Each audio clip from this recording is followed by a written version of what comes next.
समस्त छात्र छात्राओं को रविशंकर रसगुल्ले यूट्यूब चैनल पर स्वागत है। मैं रविशंकर रसगुल्ले आज कक्षा 12वीं का भौतिकी पढ़ाने वाला हूँ। चलिए आज स्टार्ट करते हैं। अध्याय 2 है आपका स्थिर विद्युत विभव तथा धारिता। इस चैप्टर में हमने बहुत सारे क्वेश्चन को सॉल्व कर चुके हैं। अगर आपने उस वीडियो को नहीं देखा है तो इस वीडियो के डिस्क्रिप्शन में उसका लिंक दे चुका है, देख सकते हैं आप। ठीक है, तो चलिए आज क्वेश्चन स्टार्ट करते हैं। क्वेश्चन है आपका समांतर क्रम में जुड़े 3 संधारित्र की धारिता के लिए व्यंजक स्थापित करना है। ठीक है, पिछले वीडियो में हमने क्या देखा है, श्रेणी क्रम में जुड़े 3 संधारित्र की धारिता के लिए व्यंजक स्थापित करना था। आज का है समांतर क्रम में जुड़े, ठीक है, समांतर क्रम में जुड़े 3 संधारित्र की धारिता के लिए क्या करना है, आपको व्यंजक स्थापित करना है। ठीक है, या तो ये क्वेश्चन ऐसे भी आ सकता है, सिद्ध कीजिए कि C equal C1 plus C2 और प्लस होता है आपका C3।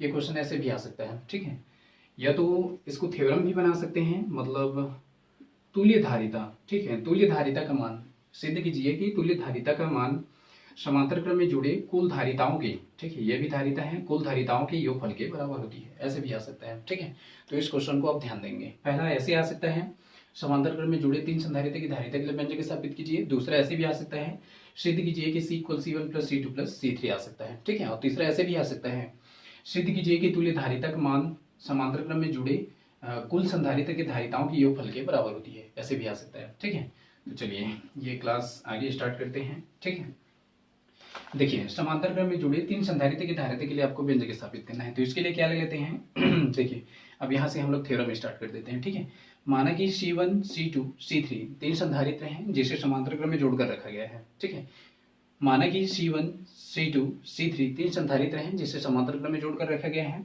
इनके बीच लगने वाला आवेश Q1 Q2 Q3 है तथा इनके बीच का विभवांतर V है। ठीक है, चलिए एक बार फिर से सुन लीजिए। माना कि C1 C2 C3 3 संधारित्र हैं जिन्हें समांतर क्रम में जोड़कर रखा गया है। इनके बीच लगने वाला आवेश Q1 Q2 Q3 है तथा इनके बीच का विभवांतर V है।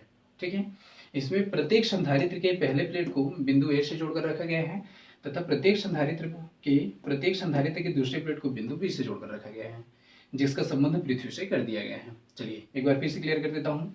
माना कि C1 C2, ठीक है, माना कि C1 C2 C3 3 संधारित्र हैं जिससे समांतर क्रम में जोड़कर रखा गया है। इनके बीच लगने वाला आवेश Q1 Q2 Q3 है तथा इनके बीच का विभवांतर भी है। ठीक है, प्रत्येक संधारित्र की पहले प्लेट को बिंदु A से जोड़कर रखा गया है तथा प्रत्येक संधारित्र के दूसरे प्लेट को बिंदु B से जोड़कर रखा गया है, जिसका संबंध पृथ्वी से कर दिया गया है। यहाँ तक क्लियर हो चुका। अब क्या करते हैं, जब बिंदु A को, ठीक है, जब बिंदु A को प्लस की आवेश दे दिया जाता है, ठीक है, जब बिंदु A को प्लस की आवेश दे दिया जाता है तो प्रत्येक संधारित्र के पहले प्लेट पर प्लस की आवेश आ जाता है। ठीक है, जब बिंदु A को प्लस की आवेश दे दिया जाता है तो प्रत्येक संधारित्र के पहले प्लेट पर प्लस की आवेश आ जाता है तथा प्रेरण की क्रिया से दूसरे प्लेट पर ऋण आवेश उत्पन्न हो जाता है। ठीक है, चूंकि हम जानते हैं संधारित्र का सिद्धांत, संधारित्र का सिद्धांत क्या होता है आपका, C इक्वल Q/V। ठीक है, C इज इक्वल होता है आपका Q/V। चलिए एक बार थ्योरी एक बार फिर से क्लियर कर देता हूँ, फिर आगे बढ़ते हैं। ठीक है, माना कि C1 C2 C3 3 संधारित्र हैं जिसे समांतर क्रम में जोड़कर रखा गया है। इनके बीच लगने वाला आवेश Q1 Q2 Q3 है तथा इनके बीच का विभवांतर भी है। ठीक है, इसमें प्रत्येक संधारित्र के पहले प्लेट को बिंदु A से जोड़कर रखा गया है तथा प्रत्येक संधारित्र के दूसरे प्लेट को बिंदु B से जोड़कर रखा गया है, जिसका संबंध पृथ्वी से कर दिया गया है। ठीक है, जब बिंदु A को प्लस की आवेश दे दिया जाता है, ठीक है, तो प्रत्येक संधारित्र के पहले प्लेट पर प्लस की आवेश आ जाता है तथा प्रेरण की क्रिया से दूसरे प्लेट पर ऋण आवेश उत्पन्न हो जाता है। ठीक है, चूंकि हम जानते हैं, ठीक है, थ्योरी वहां से क्लियर हो गया आपका। यहाँ से लिखिएगा, चूंकि संधारित्र का सिद्धांत C इक्वल क्या होता है, Q/V। तो यहाँ देख लीजिए आवेश आपका अलग अलग हो चुका है, मतलब कुल आवेश निकालना है। श्रेणी क्रम में क्या था, उसमें विभवांतर अलग अलग हो चुका था, V1 V2 V3 था, इसके लिए कुल विभवांतर निकाले थे। इसमें आवेश अलग अलग हो चुका है, इसलिए कुल आवेश निकालेंगे। ठीक है, चलिए अगर आपने उस वीडियो को नहीं देखा है श्रेणी क्रम का तो इस वीडियो के डिस्क्रिप्शन में उसका लिंक दे चुका है, आप देख सकते हैं। ठीक है, तो चलिए आपको क्या निकालना है, आवेश निकालना है। तो Q इज इक्वल टू क्या लिख सकता हूँ मैं, Q इज इक्वल टू 3 गुणा कर दीजिए CV। अगर मैं फर्स्ट Q1 का मान निकालना चाहूँ तो ये हो जाएगा आपका C1V। क्लियर है सबका। अगर मैं यहीं पे Q2 का मान निकालना चाहूँ तो ये हो जाएगा C2V तथा अगर मैं Q3 का मान निकालना चाहूँ तो C3V हो जाएगा। ठीक है, देख लीजिए सभी आवेशों का मान निकल चुका। अब अभी अभी बोल रहा था आपको क्या निकालना है, कुल आवेश निकालना है, कुल आवेश, इनके बीच लगने वाला कुल आवेश। ठीक है, चूंकि इनके बीच लगने वाला कुल आवेश Q इज इक्वल कितना हो जाएगा जी आपका Q1 प्लस हो जाएगा आपका Q2 प्लस हो जाएगा Q3। ठीक है, चलिए मान रखते हुए चलेंगे। Q का मान कितना है देख लीजिए, आपका C भी है, Q1 का C1 भी, और प्लस हो जाएगा आपका C2 भी, प्लस हो जाएगा आपका C3 भी।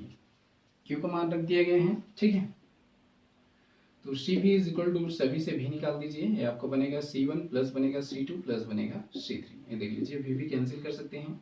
C is equal to C1 plus C2 plus हो जाएगा आपका C3।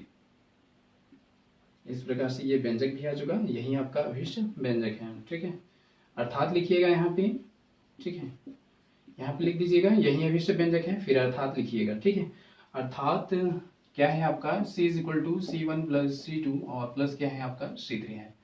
अर्थात क्या लिखना है आपको, देख लीजिए थोड़ा सा। ठीक है, अर्थात क्या लिखना है आपको, तुल्य धारिता का मान। ठीक है, तुल्य धारिता का मान समांतर क्रम में जुड़े, ठीक है, कुल संधारित्रों के धारिताओं के योगफल के बराबर होती है। ठीक है, ये आपका अभिष्ट व्यंजक है। तो मेरे ख्याल से ये क्लास आपको पसंद आया होगा। यदि पसंद आया तो लाइक और सब्सक्राइब कीजिएगा। ठीक है, तो चलिए आज क्लास यहीं रखते हैं, कल आगे बढ़ते हैं। आज क्लास के लिए सभी को धन्यवाद।